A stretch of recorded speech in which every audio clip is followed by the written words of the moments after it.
All right. Good morning, everyone. I'm dried off a little bit after looking like a wet dog, hustling over here. Excited to be here. Honored to interview Pato, who is the global CMO of Warner Brothers Discovery, and before that was at Discovery, and then Hulu before that. Pato, if you want to say a few words about yourself, and then I think we've got a video to watch before we jump in. Sure. So thank you for having me. As you mentioned, global CMO for Warner Brothers Discovery on the streaming side. Been there about 3 years, and it's been a really fun ride. It's a lot of great franchises, great brands that we've launched globally, Max obviously being at the top of it. And well, rather than me just tell you, how about we roll the video and you can see a little bit of what it is that we're marketing. Let's do it. Every good thing in this world started with a dream. I see possible futures all at once. You ready? Jestem do pani dyspozycji.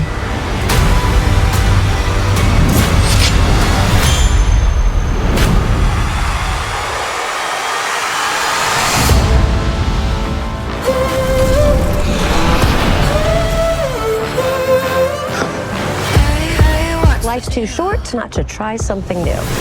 Everyone is innocent until proven guilty. The magic is spreading. Hi, Barbie! Hi, Ken. I see you got my invitation. Come on in, the party's waiting. Muy bien. Music in the air, we be vibing. The diamonds in your hair, now we really got it feeling so good, good, good, good. Got it feeling so good, good. You don't get no better than this. Time of your life, got it feeling so good, so good, so good. Get back, enjoy the ride.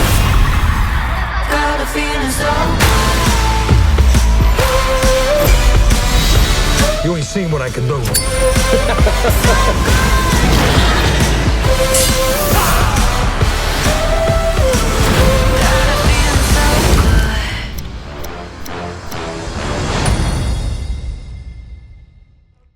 Wow. I mean, I've had been using HBO Go, which turned into HBO Max, which I've been on that same journey, and sometimes forget how much amazing content there is in the library. But I've personally been surprised lately when I log in, and there's just so much that has come together from so many different places. So you're launching a lot of things, marquee content, and the platform itself in new locations. What's it like to do that globally? Well, first of all, it is so much fun to be working on that stuff. Yeah, I would think so. We get to work on dragons, so I don't get to say that very often, so it's fun. And we launched the brand Max in the States about a year ago, and since then we've launched it in other 65 markets, Europe being the most recent about 10 days ago. And it's been really a journey because we think of a brand, Max, if you think of it as a person, right? Every person has character attributes, right? You may be witty and intellectual and kind, whatever those attributes are as a person. Now, when you're in New York, you might actually act a little bit differently than you do when you're in Cannes, because you want to be respectful of the culture, differently than if you're in Rio or Singapore, right? Think of that way as a brand. Max has its own attributes, right? We are storytellers at heart. We are bold and witty, and we don't take ourselves too seriously. Now, what that looks like in the US is actually really different than it does in Sweden. And the line that we have, the one to watch, as a very tactical example. I noticed it was translated at the end. Is Exactly. it an exact translation? It is not. And that was highly debated, right? Because you have certain brands who have not only the same words, but in English. And it works for those brands, right? It's a very deliberate decision. But for Max, we had to make sure that the sentiment was the same, but we allowed the brand to resonate in each market. One of the reasons is because the actual content offering is different. In Europe, we have a lot more sports offerings than we do in the States. In South America and in Brazil, we have an incredible kids offering.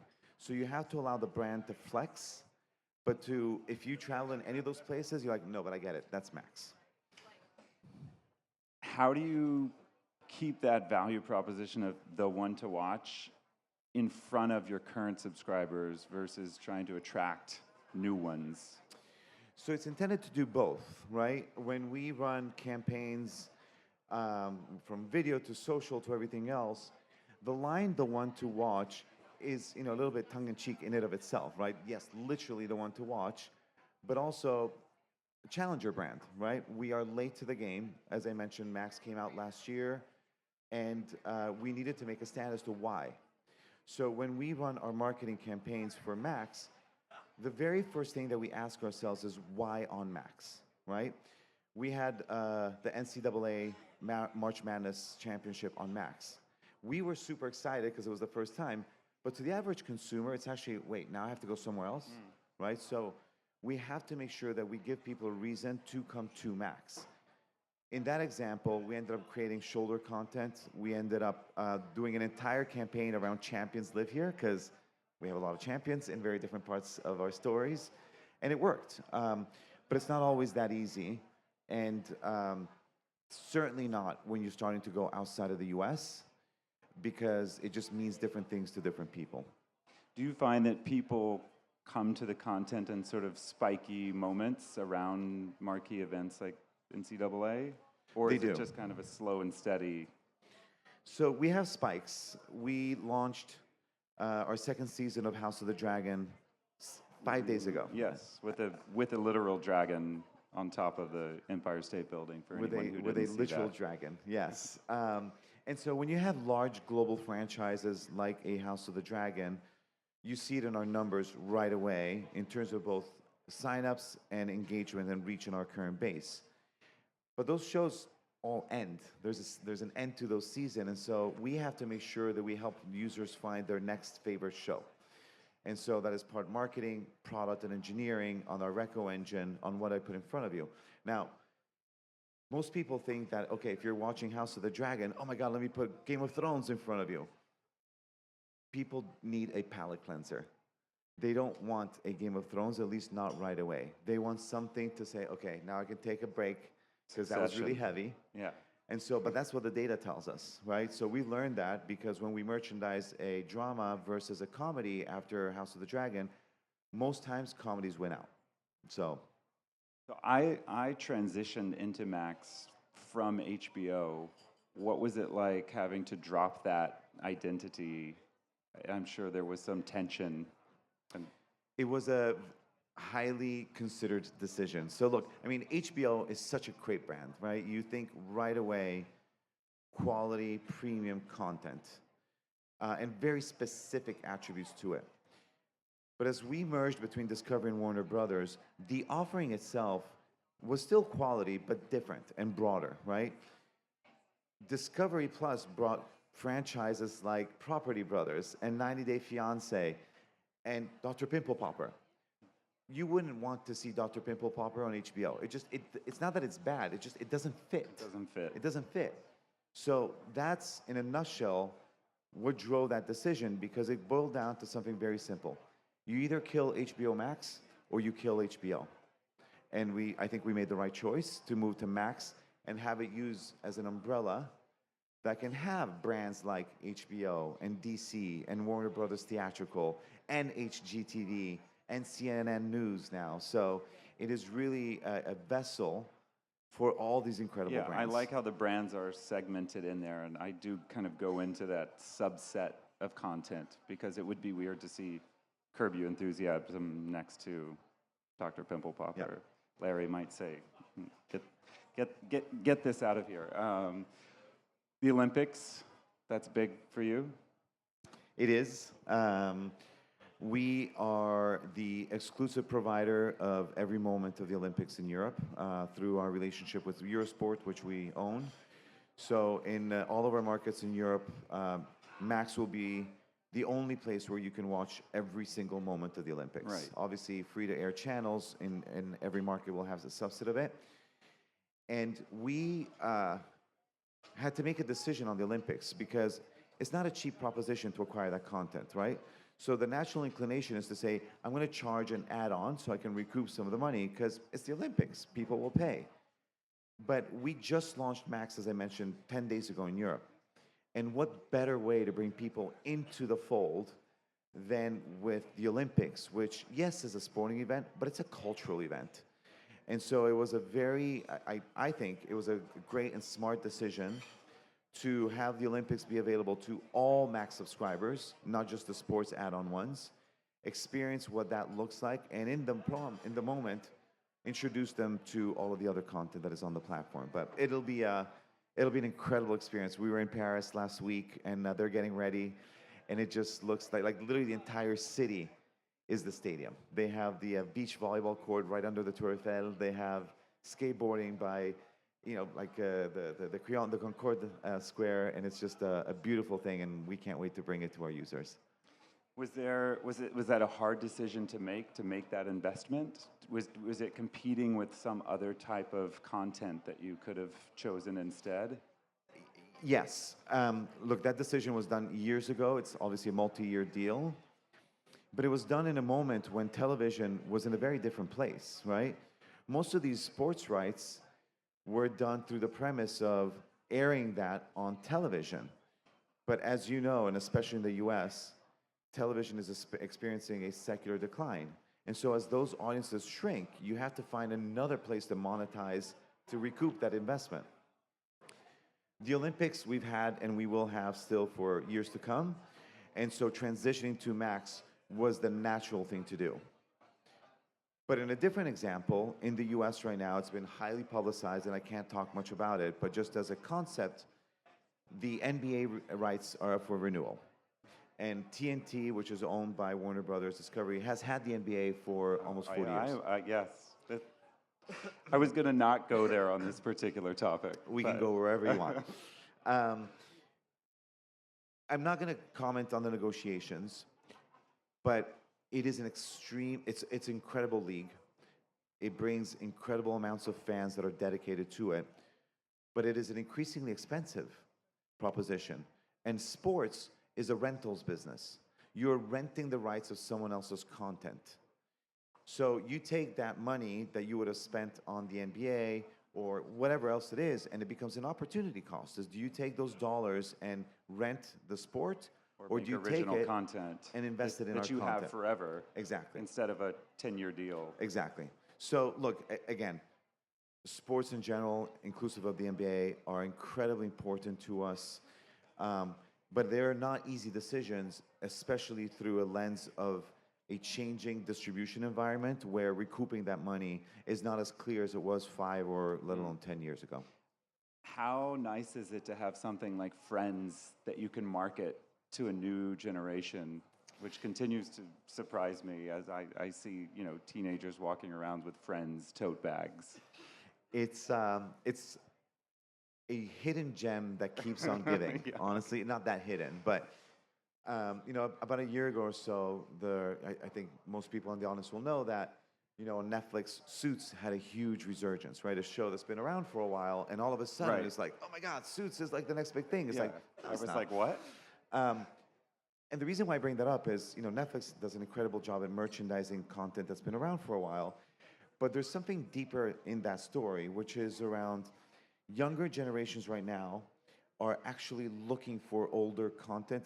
We call it nostalgia content, not to the audiences. And we have shows like Friends, OC, many of those shows that we merchandise to specific audience segments, and they respond really well. So it's great to have that content, but we have to find the right people to match it to that will want to watch it. Because I saw Friends when it aired, which is kind of a long time ago. And I love it, but I'm ready for something else. Yeah. But for the new generation, it's literally new to them. So we and my family used a bunch of old Sesame Street content throughout the pandemic, and that library shrunk. And how that was big for us having all of that content. I would like to see some of that nostalgia come back in its full catalog. How streaming is rapidly evolving. How do you keep up with your competitors? So yes, streaming is evolving. No, we don't try and keep up with our competitors. Well, I feel like good content is just good content, and you have a lot of it. We do. Thankfully, we do. And look, I think from a streaming perspective, we went overboard as an industry in that somehow we complicated something that was easy, which was television. You turn it on, there's a set of channels, you can kind of go through, it's like, oh, I'll watch that, that's kind of cool, yep, right? Now you're like, shit, where was that show? What streamer? And how do I get there? And do I have that subscription? So that's the challenge that we try and solve for from a consumer perspective. My kid, when they turn on the TV, it's a very different relationship to that screen than I had growing up. And they know about, and these are a 5-year-old and a 2-year-old. They know the words Max, Prime, Netflix. Like they know these different options. Yeah. You're an option for a 5-year-old. It is. And look, the average person takes, a little bit less than a quarter of an hour to find a show. Imagine, like 12 minutes, kind of be like, nope, go back, That's not a good experience for a user, right? So our challenge is to make sure that people understand that if you come to Max, even if you don't know what to watch, we're still the one to watch because you'll find something good. And we're not about trying to take time away or subscriptions away from the other services. That's why when I said it's not about the competition, they all have incredible services. It's about making sure that people understand what we have to offer and that it resonates with them. And so back to the analogy of, about Max being launched about a year ago, a brand and the characters that it has are really important, but if that's like a person, then Max is a toddler because it's a year old. And so we have to really make sure that people understand Max and more importantly, have a, what I call just irrational love for it, right? Like certain brands that you just like, I don't care, it is my brand, right? We are young and we are aspiring to get there and we still have some work to do. So that's where we focus our time. And all these great titles that you saw behind us are like pieces of a mosaic that when you zoom out, hopefully spells Max. And so we build them one at a time, but hopefully a little bit more deliberately than other services to make sure that our brand resonates. Yeah, in the subconscious, the one to watch, I feel like if I was to cancel something, I'm like, well, that's the one to watch. So I'm not gonna get rid of that one. That's right. So do not cancel. No canceling. What's on the horizon? I mean, more geographies, and what are the next? It's been here a year. What do the next 5 years look like? Oh my God, I can barely Or tell 5 you what the months. next 5 hours look like. But yes, so geographic expansion is one. We are going to continue the rollout in Asia towards the end of the year, and then kind of finish off the rest of Europe that we couldn't get in this way because of licensing agreements and varying other things. So that's one.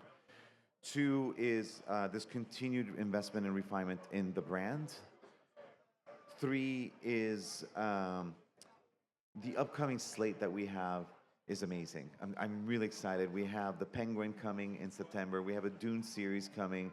We have White Lotus. We have the next season of The Last of Us. We have a Harry Potter series. It's awesome.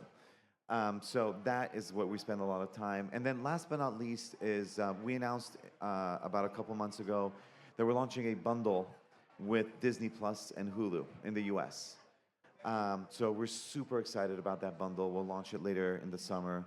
And that's honestly, ESPN also? not in this bundle. Okay. But they're bundled with that.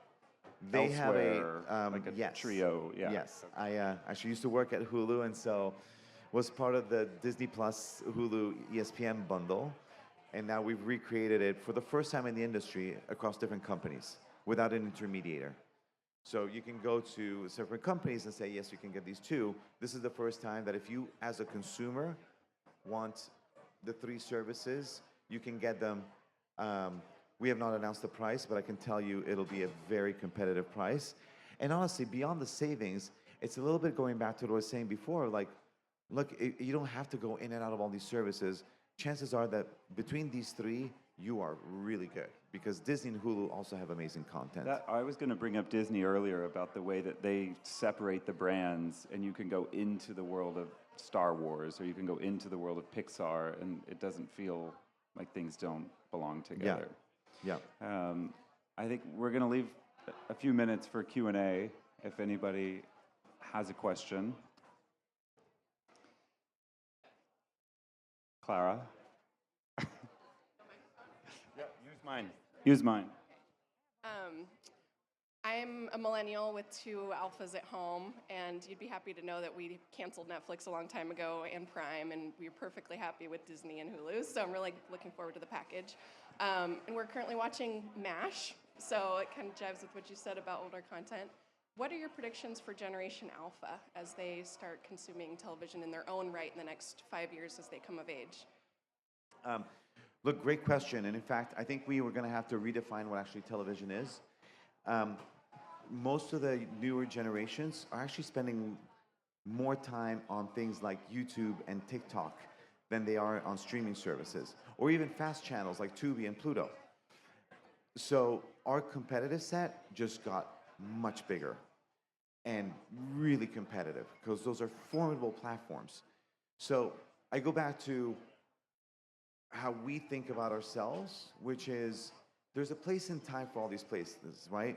You go to YouTube for, kind of lean back, watching some things. You go to TikTok to kind of have your brain rot. No, sorry. To, get entertained. But if you want to have like really good, lenient stories, we believe that Max is that place. And so we have to, like, more than ever then, make sure that we continue to prove that as a brand and with our content, so that for those next generations, right, like most college kids today don't even have a TV in their room, right? So they watch on their phone or an iPad or the computer, which is a really different experience. So even from a content production perspective, you start to think about how does somebody experience an incredible production like a House of the Dragon when they're literally on a mobile phone, right? So there's a lot of things to think through, everything from creatives to development to the marketing of it, that will change for sure. Honestly, it is changing and will continue to change for sure. So, but that's what makes it fun. Any other questions?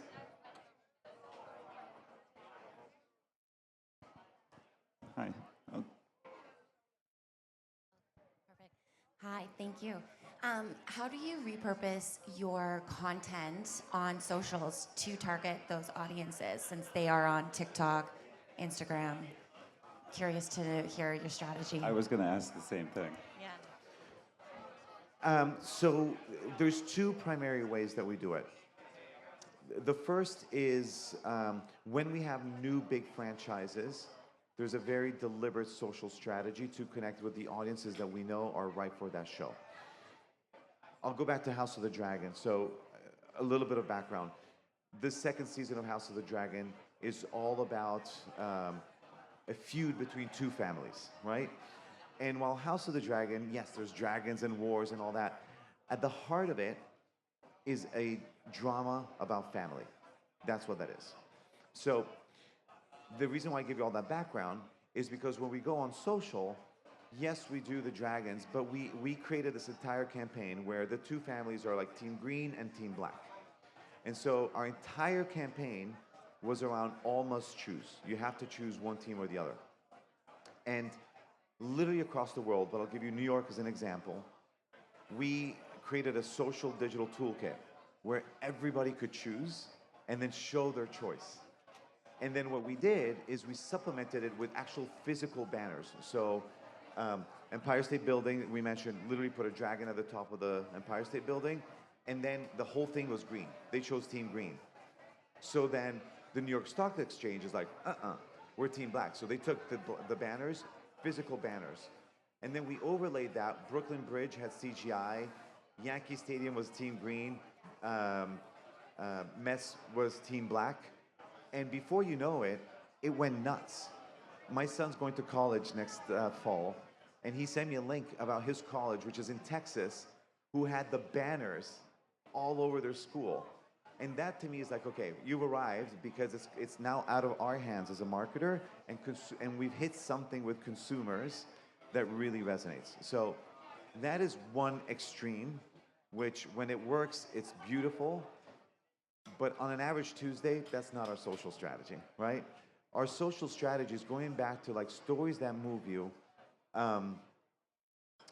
Every movie that we love or every series that we love, there's one scene that you can probably remember really, really well. And that scene can be everything from 30 seconds to 2 minutes, depending on the social platform and the scene itself. And so we use those platforms and social to bring you right back into that scene, right? So that you can like feel what that entire show was, and you can remember how you enjoyed it, and you can Like you share actually it. cut that piece of content into, We do. yeah. We do. And we do that regularly over and over and over again. And that works, honestly, really well from an effectiveness perspective to remind people that all this great content lives on Max. Because we are a subscription business. We're not a pay-per-view business.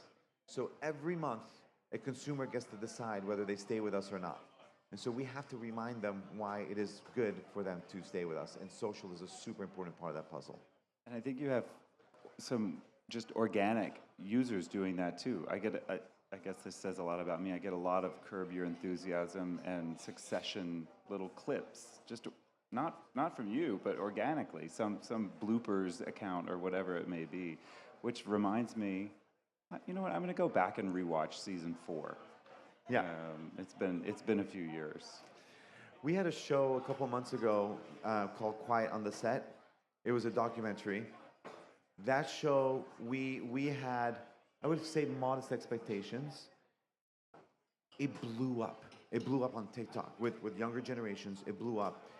And so we're like, what do we do, right? And so literally within like 8 hours, we had an entire marketing campaign that went active on it. It is now the number 3, call it top 5, I can't remember, most watched show on Max. And we had no idea that it would be that. And that all started on social, so. 8 hours is a pretty quick turnaround, I guess, given that you weren't planning on it. Were you planning on White Lotus? We were Season planning on 1? White Lotus, yes. You knew. Well, season 1 grew as the season progressed, Yeah. as did season 2. And now it's become a little bit of a cultural phenomenon where, you know, now the different countries competed for where season 3 would be filmed. I would think so. Yeah. And I think the town in Italy has become quite, I don't know if overrun is the right word, but The commerce part of the town loves us. The people that live there, not so much. But yeah. right. All right. That's our time. Thank you, Pato. Thank you Yeah. for having me. Yeah, thanks. Awesome. Just an attitude.